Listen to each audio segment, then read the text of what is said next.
So the senior policy group, which Commissioner Wance is on for the opioid coalition, as well as the other groups, will identify what our priority needs are for whatever money is allotted to us, and we'll be able to put that money in there.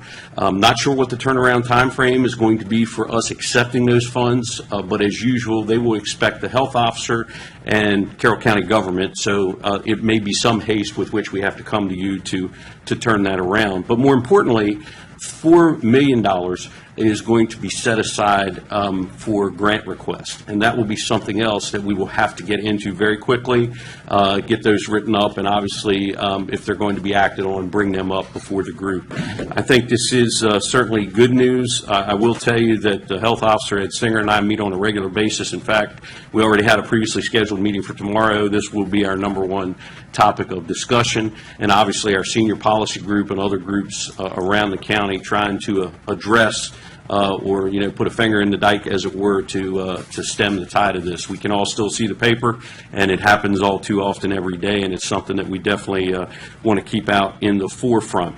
So that's where we're at. I'm glad to entertain any specific questions about the email. If you're wondering about any of the acronyms that I threw in there, I do have some other information, but I'll leave that up to you. Actually, yesterday, Commissioner Wance and I were having a discussion with some other police officers, I guess, here. And we were talking about the education on opioids, and actually getting that down to probably the 6th grade level.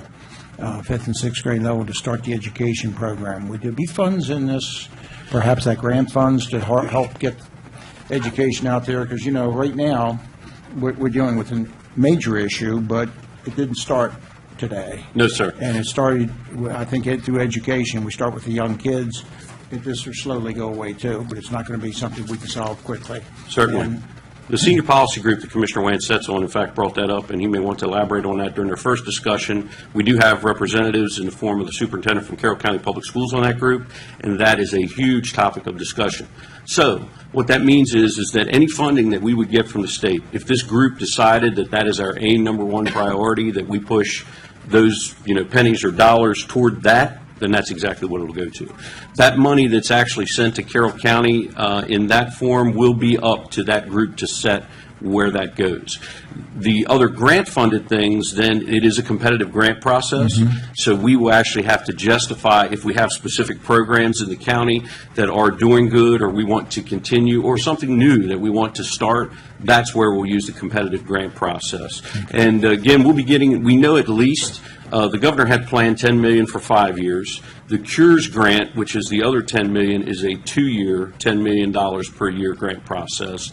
And then the $2.1 million or $2 million from the governor's office of Homeland Security is at this point a one-time fund, bringing us to the 22.1 that he'll be talking about tomorrow. Wow. Great. Thank you. That's absolutely. That's a lot. Questions anybody have?